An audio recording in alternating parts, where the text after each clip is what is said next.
ಕಾಂಗ್ರೆಸ್ ದೇಶದಲ್ಲಿ ಬರೀ ಭ್ರಷ್ಟಾಚಾರ ಲೂಟಿ ಮಾಡಿದೆ. ಸಿಎಸ್ ನಿರಂಜನ್ ಕುಮಾರ್ ಆರೋಪ. ಜಿಲ್ಲಾ ಬಿಜೆಪಿ ಕಚೇರಿಯಲ್ಲಿ ಪಕ್ಷದ 47ನೇ ಸಂಸ್ಥಾಪನಾ ದಿನಾಚರಣೆ. ಚಾಮರಾಜನಗರ. ಬಿಜೆಪಿಯು ದೇಶದಲ್ಲಿ ಅಧಿಕಾರಕ್ಕೆ ಬಂದಾಗಲೆಲ್ಲ ದೇಶವೇ ಮೊದಲು ಎಂಬ ಧ್ಯೇಯವಾಕ್ಯದೊಂದಿಗೆ ಕೆಲಸ ಮಾಡುತ್ತಿದ್ದಾರೆ. ಕಾಂಗ್ರೆಸ್ ದೇಶದಲ್ಲಿ ಅಧಿಕಾರ ಮಾಡಿರುವಾಗಲೆಲ್ಲ ಬರೀ ಭ್ರಷ್ಟಾಚಾರ ಲೂಟಿ ಮಾಡಿ ಎಂದು ಪಕ್ಷದ ಜಿಲ್ಲಾಧ್ಯಕ್ಷ ಸಿಎಸ್ ನಿರಂಜನ್ ಕುಮಾರ್ ಆರೋಪಿಸಿದರು. ನಗರದ ರಾಮಸಮುದ್ರದ ಕುಳುಮೆ ರಸ್ತೆಯಲ್ಲಿರುವ ಜಿಲ್ಲಾ ಬಿಜೆಪಿ ಕಚೇರಿಯಲ್ಲಿ ಪಕ್ಷದ 47ನೇ ಸಂಸ್ಥಾಪನಾ ದಿನಾಚರಣೆ ಕಾರ್ಯಕ್ರಮದಲ್ಲಿ ಧ್ವಜಾರೋಹಣ ನೆರವೇರಿಸಿ ಪುಷ್ಪಾರ್ಚನೆ ಮಾಡಿ ಮಾತನಾಡಿದರು. ಕಾಂಗ್ರೆಸ್ನವರು ಹೇಳುತ್ತಾರೆ, ನಮ್ಮ ಪಕ್ಷದ ನಾಯಕರು ಪ್ರಾಣತ್ಯಾಗ ಮಾಡಿದ ಪ್ರತಿಫಲದಿಂದ ದೇಶಕ್ಕೆ ಸ್ವಾತಂತ್ರ್ಯ ಬಂತು ಎಂದು. ಅವರು ದೇಶದಲ್ಲಿ ಅನುಭವಿಸಿದ್ದೇ ಜಾಸ್ತಿ. ಅವರು ಕಳೆದುಕೊಂಡಿದ್ದು ಏನೂ ಇಲ್ಲ, ಬರೀ ಭ್ರಷ್ಟಾಚಾರ ಲೂಟಿ ಮಾಡಿದ್ದಾರೆ ಎಂದು ದೂರಿದರು. ದೇಶದಲ್ಲಿ ಬಿಜೆಪಿ ಅಧಿಕಾರಕ್ಕೆ ಬಂದಾಗ ದೇಶದ ಸಮಗ್ರತೆಗೆ, ದೇಶದ ಐಕ್ಯತೆಗೆ, ದೇಶದ ವಿಚಾರಗಳಿಗೆ ಹೆಚ್ಚಿನ ಒತ್ತು ನೀಡಿ ಆಡಳಿತ ಮಾಡಿರುವುದನ್ನು ನಾವು ಬಿಜೆಪಿ ಆಡಳಿತದಲ್ಲಿ ನೋಡಬಹುದಾಗಿದೆ. ಎಂದೆಂದಿಗೂ ಬಿಜೆಪಿ ಮೇಲೆ ಜನರ ವಿಶ್ವಾಸವಿಟ್ಟಿದ್ದಾರೆ. ಬಿಜೆಪಿ ಅಧಿಕಾರ ಬಂದರೆ ದೇಶ ಅಭಿವೃದ್ಧಿಯಾಗುತ್ತದೆ ಎಂದು ಜನರು ಬಯಸಿದ್ದಾರೆ. ಬಿಜೆಪಿ 47 ವರ್ಷಗಳಲ್ಲಿ ಅನೇಕ ಸಾಧನೆ ಮಾಡಿದೆ. ಬಿಜೆಪಿ ಇತಿಹಾಸವನ್ನ ಪಕ್ಷದ ಮುಖಂಡರು, ಕಾರ್ಯಕರ್ತರು ಮೊದಲು ತಿಳಿದುಕೊಳ್ಳಬೇಕು ಎಂದು ಸಲಹೆ ನೀಡಿದರು. ಬಿಜೆಪಿ 1980 ಏಪ್ರಿಲ್ 6ರಂದು ಸ್ಥಾಪನೆಯಾಗಿ ಭಾರತದ ಪ್ರಮುಖ ಬಲಪಂಥೀಯ ರಾಜಕೀಯ ಪಕ್ಷವಾಗಿದ್ದು 1951ರಲ್ಲಿ ಶ್ಯಾಮ ಪ್ರಸಾದ್ ಮುಖರ್ಜಿ ಸ್ಥಾಪಿಸಿದ ಭಾರತೀಯ ಜನತಾ ಸಂಘದ ಉತ್ತರಾಧಿಕಾರಿಯಾಗಿ ಜನತಾ ಪಕ್ಷದಿಂದ ಬೇರ್ಪಟ್ಟು ಅಟಲ್ ಬಿಹಾರಿ ವಾಜಪೇಯಿ ಮತ್ತು ಲಾಲ್ ಕೃಷ್ಣ ಅಡ್ವಾಣಿ ನೇತೃತ್ವದಲ್ಲಿ ಇದು ಅಸ್ತಿತ್ವಕ್ಕೆ ಬಂದಿತು ಎಂದರು. ಬಿಜೆಪಿ ಸಂಸ್ಥಾಪನಾ ದಿನಾಚರಣೆ ಸಹ ಸಂಯೋಜಕ ಕುಲಗಣ ಶಾಂತಮೂರ್ತಿ ಒಬಿಸಿ ಮೋರ್ಚಾದ ರಾಷ್ಟ್ರೀಯ ಕಾರ್ಯಕಾರಿಣಿ ಸದಸ್ಯ ನೂರೆಂದು ಶೆಟ್ಟಿ ಮಾತನಾಡಿದರು. ಕಾರ್ಯಕ್ರಮದಲ್ಲಿ ಕೇಂದ್ರ ಪರಿಹಾರ ಸಮಿತಿ ಮಾಜಿ ಅಧ್ಯಕ್ಷ ಎಂ ರಾಮಚಂದ್ರ, ರಾಜ್ಯ ಕಾರ್ಯಕಾರಿಣಿ ಸದಸ್ಯ ಡಾಕ್ಟರ್ ಎಆರ್ ಬಾಬು, ಜಿಲ್ಲಾ ಪ್ರಧಾನ ಕಾರ್ಯದರ್ಶಿಗಳಾದ ಪಿ ಋಷಭೇಂದ್ರಪ್ಪ, ಮೂಡ್ನಕೂಡು ಪ್ರಕಾಶ್, ಹುನ್ನೂರು ಮಹದೇವಸ್ವಾಮಿ, ಮಂಡಲ ಅಧ್ಯಕ್ಷ ಕಾಡಳ್ಳಿ ಕುಮಾರ್, ನಗರ ಮಂಡಲ ಅಧ್ಯಕ್ಷ ಶಿವರಾಜ್, ಸಾಹಿತಿ ಕೋಡಿ ಉಗನೆ ಮಂಜು, ಜಿಲ್ಲಾ ಕಾರ್ಯದರ್ಶಿ ನಟರಾಜು, ಯುವ ಮೋರ್ಚಾ ಜಿಲ್ಲಾಧ್ಯಕ್ಷ ಸೂರ್ಯಕುಮಾರ್, ಜಿಲ್ಲಾ ಪ್ರಧಾನ ಕಾರ್ಯದರ್ಶಿಗಳಾದ ಆನಂದ್ ಭಗೀರಥ, ಪುರುಷೋತ್ತಮ್ ರಾಮಸಮುದ್ರ, ಶಿವಣ್ಣ ಸಾಗಡೆ, ಗುರುಪ್ರಸಾದ್ ಚಾಮುಲ್, ಮಾಜಿ ನಿರ್ದೇಶಕ ಕೆಳಗೇರಿ ಶಶಿ, ಮಾಜಿ ಮಂಡಲ ಅಧ್ಯಕ್ಷ ನಾಗರಾಜು, ಮಾಧ್ಯಮ ಸಹ ಪ್ರಮುಖ್ ಮಂಜುನಾಥ್, ಸಹ ಪ್ರಮುಖ್ ವೀರೇಂದ್ರ, ಎಂಎಸ್ ಚಂದ್ರಶೇಖರ್, ನಗರಸಭಾ ಮಾಜಿ ಸದಸ್ಯ ಶಿವಣ್ಣ, ಮನೋಜ್ ಪಾಟೀಲ್, ಉಷಾರಾಣಿ, ಮಹಾದೇವಮ್ಮ, ರಾಜೇಂದ್ರ, ಕೇಬಲ್ ರಂಗಸ್ವಾಮಿ ಇತರರು ಹಾಜರಿದ್ದರು. ವರದಿ ಹೊಮ್ಮ ನಂಜುಂಡನಾಯಕ, ಪ್ರಜಾಪವ ಟಿವಿ, ಚಾಮರಾಜನಗರ.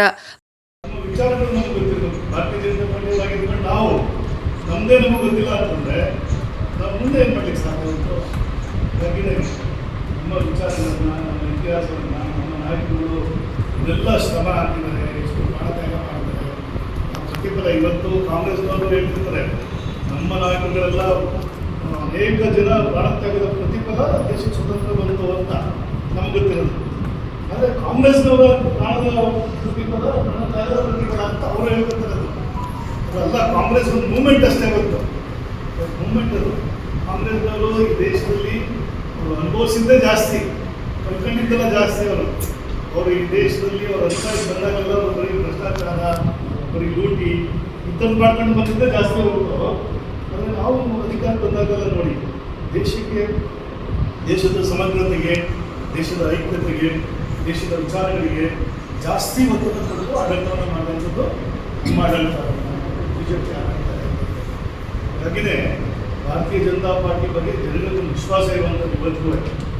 ಜನಗಳಿಗೆ ಒಂದು ಜನಸಾಮಾನ್ಯರಿಗೆ ಕೇಳಿದಾಗ, ಇಲ್ಲಲ್ಲಪ್ಪ ಬಿಜೆಪಿ ಬಂದರೆ ಈ ದೇಶ ಅಭಿವೃದ್ಧಿ ಆಗುತ್ತೆ, ದೇಶಕ್ಕೆ ಒಳ್ಳೆಯದಾಗುತ್ತೆ, ನಮ್ಮ ರಾಜ್ಯಕ್ಕೆ ಒಳ್ಳೆಯದಾಗುತ್ತೆ, ನಮ್ಮ ಊರು ಒಳ್ಳೆಯದಾಗುತ್ತೆ. ನಂತರದಲ್ಲಿ ಇವತ್ತು ಸಮೀಕ್ಷೆಗಳನ್ನ ನೋಡ್ತಾ ಇದ್ದಿಲ್ಲ, 2 ರಾಜ್ಯದ ಸಮೀಕ್ಷೆಗಳನ್ನ. ಕಾಂಗ್ರೆಸ್ ಬಗ್ಗೆ ಜನ, ಕಾಂಗ್ರೆಸ್ ಪರವಾಗಿದ್ದವರು ಏನು ಹೇಳ್ತಾರೆ ಅಂತಂದರೆ, ರಾಜ್ಯದ ಸರ್ಕಾರ ಇದೆ, ಬರಬೇಕು ಅಂತ ಹೇಳ್ತಾರೆ. ಆದರೆ ಬಿಜೆಪಿ ಬರಬೇಕು ಅಂತ ಏನು ಹೇಳ್ತಾರೆ, ದೇಶಕ್ಕೆ ಒಳ್ಳೆಯದಾಗಬೇಕಾದ್ರೆ, ಈ ರಾಜ್ಯಕ್ಕೆ ಒಳ್ಳೆಯದಾಗಬೇಕಾದ್ರೆ ಇನ್ನೊಂದು ಹೇಳುವಂಥ ಮಾತುಗಳು. ಆ ಥರದಲ್ಲಿ ಜನಸಾಮಾನ್ಯರಿಗೆ ಆ ಥರದ ಭಾವನೆಗಳಿದೆ. ಯಾರು ದೇಶ ಅನುಕೂಲ ಆಗಬೇಕು ಅಂತಕ್ಕಂಥ ಬಿಜೆಪಿ ಇದ್ದರೆ ಮಾತ್ರ ಸಾಧ್ಯ ಆಗ್ತದೆ. ಹಾಗಾಗಿಯೇ ಇವತ್ತು ಭಾರತೀಯ ಜನತಾ ಪಾರ್ಟಿ 47 ವರ್ಷಗಳಲ್ಲಿ ಎಲ್ಲ ಸಾಧನೆಯನ್ನು ಮಾಡಿರುವಂಥದ್ದಾಗಿದೆ.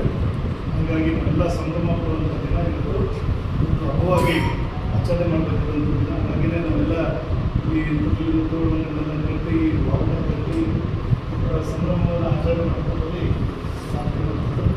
ಯುವಶಕ್ತಿಯವರಾಗಿ ಶಿಕ್ಷಣ ವರ್ಗ ಭಾಳ ಚೆನ್ನಾಗಿ ಆಯಿತು. ಭಾರತೀಯ ಜನತಾ ಪಾರ್ಟಿ ಉದಯವಾಗುವಂತೂ ಸವಿವರವಾಗಿ ಮಾತಾಡೋದನ್ನು ನಾವು ಕೇಳಿದ್ವಿ. ಈಗಾಗಲೇ 2 ದಿನಗಳ ಹಿಂದೆ ಯಶಸ್ವಿಯಾಗಿ 2 ವಿಧಾನಸಭಾ ಕ್ಷೇತ್ರಗಳ ಪ್ರಶಿಕ್ಷಣ ವರ್ಗವೂ ಕೂಡ ನಡೆದಂಥ ಸಂದರ್ಭದಲ್ಲಿ ಪ್ರಾಯಶಃ ಒಬ್ಬರಿಬ್ಬರು ಬಿಟ್ಟರೆ ಇಲ್ಲಿದ್ದವರೆಲ್ಲರೂ ಎಲ್ಲ ಅವಧಿಗಳಿಗೂ ಭಾಗವಹಿಸಿ, ವಿಶೇಷವಾಗಿ ಮೊದಲನೇ ದಿನದ ಅವಧಿಯಲ್ಲಿ ಪ್ರೊಫೆಸರ್ ಮಲ್ಲಿಕಾರ್ಜುನ ಅವರು BJP ಇತಿಹಾಸ ಮತ್ತು ವಿಕಾಸ ಸಂಪೂರ್ಣ ವಿವರಣೆಯನ್ನು ಅವತ್ತು ಕೊಟ್ಟಿದ್ದಾರೆ, ನಾವೆಲ್ಲರೂ ಕೇಳಿದ್ವಿ.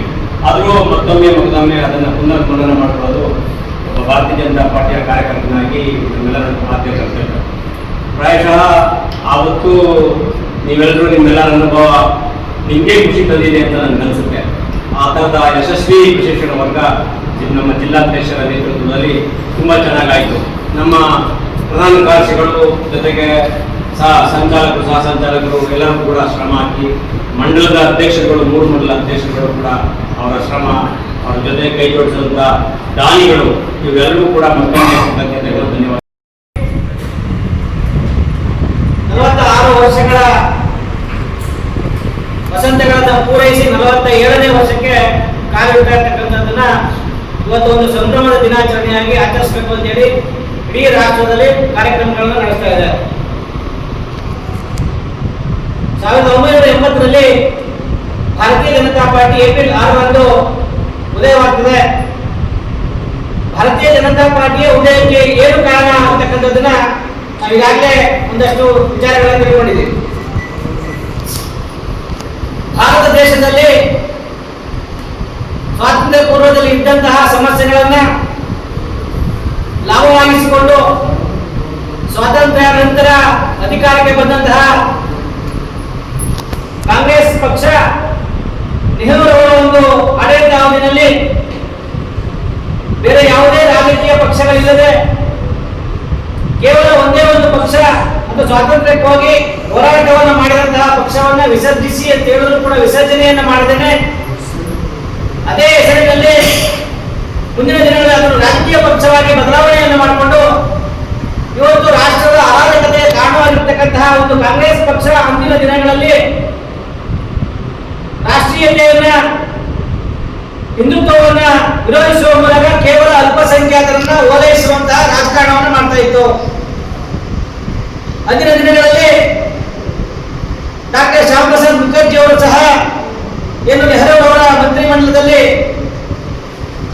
ಮಂತ್ರಿಯರಾಗಿದ್ದಂತಹ ಸಂದರ್ಭದಲ್ಲಿ ಜಮ್ಮು ಕಾಶ್ಮೀರಕ್ಕೆ ವಿಶೇಷ ಸ್ಥಾನಮಾನವನ್ನು ಕೊಡುವಂತಹ ನಿಟ್ಟಿನಲ್ಲಿ ಏನು ನೆಹರು ಅವರ ಒಂದು ಪ್ರಯತ್ನ ನಡೀತಾ ಇತ್ತು, ಅದನ್ನು ವಿರೋಧಿಸಿ, ಅಂದ್ರೆ ಒಂದು ದೇಶದಲ್ಲಿ 2 ರಾಷ್ಟ್ರಧ್ವಜಗಳು, 2 ಸಂವಿಧಾನ, 2 ರಾಷ್ಟ್ರಗೀತೆಗಳು ಇರಬಾರದು ಅಂತ ಅನ್ನುವಂತಹ ಒಂದು ವಿಚಾರವನ್ನ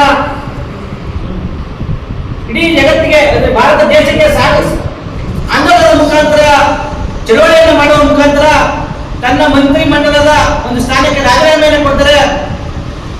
ಅಂದ್ರೆ ಅವರದವರು ಅಧಿಕಾರಕ್ಕೋಸ್ಕರ ಒಂದು ವೇಳೆ ಕಾಂಗ್ರೆಸ್ ಮಾಡಿದಂತಹ ಎಲ್ಲ ತುಷ್ಟೀಕರಣಗಳನ್ನು ಸಹಿಸಿಕೊಂಡಿದ್ರೆ ಬಹುಶಃ ಇವತ್ತು ಭಾರತೀಯ ಜನತಾ ಪಾರ್ಟಿ ಇರ್ತಿರ್ಲಿಲ್ಲ. ಭಾರತ ದೇಶದಲ್ಲಿ ನಾವ್ಯಾರು ಕೂಡ ಹಿಂದೂಗಳಾಗಿ ಉಳಿಲಿಕ್ಕೆ ಆಗ್ತಿರ್ಲಿಲ್ಲ. ಅಂದ್ರೆ 70 ವರ್ಷದ ಹಿಂದೆ ನಮ್ಮ ದೇಶ ಯಾವ ರೀತಿಯಾದಂತಹ ದುಸ್ಥಿತಿಗೆ ಹೋಗಬಹುದು ಅನ್ನುವಂಥದ್ದನ್ನ ಪರಿಕಲ್ಪನೆಯನ್ನು ಮಾಡಿದಂತಹ ಡಾಕ್ಟರ್ ಶ್ಯಾಮ್ ಪ್ರಸಾದ್ ಮುಖರ್ಜಿ ಅವರು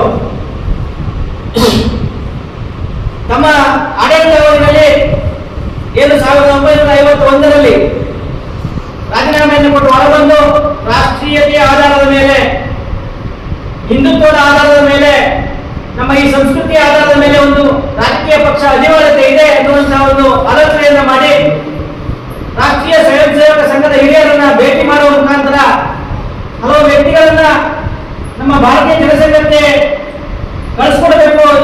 ಈ ಮುಖಾಂತರ ನಾವು ರಾಜಕೀಯ ಪಕ್ಷವನ್ನ ಕಟ್ಟದೆ ಹೋದಲ್ಲಿ ಮುಂದಿನ ದಿನಗಳಲ್ಲಿ ಹಿಂದೂಗಳಿಗೆ ನಿರಂತರವಾಗಿ ನರಕಯಾತನೆ ಆಗ್ತದೆ ಅಂತಕ್ಕಂಥದ್ದನ್ನ ಆಲೋಚನೆಯನ್ನ ಮಾಡಿ ಪಂಡಿತ್ ದೀನ್ ದಯಾಳ್ ಉಪಾಧ್ಯಾಯರು, ಅಟಲ್ ಬಿಹಾರಿ ವಾಜಪೇಯಿ ಅವರು, ಲಾಲ್ ಕೃಷ್ಣ ಅಡ್ವಾಣಿ ಅವರು, ಇತರ ಹಲವಾರು ವ್ಯಕ್ತಿಗಳನ್ನ ಸಂಘದಿಂದ ಭಾರತೀಯ ಜನಸಂಘಕ್ಕೆ ತೆಗೆದುಕೊಳ್ತಾರೆ.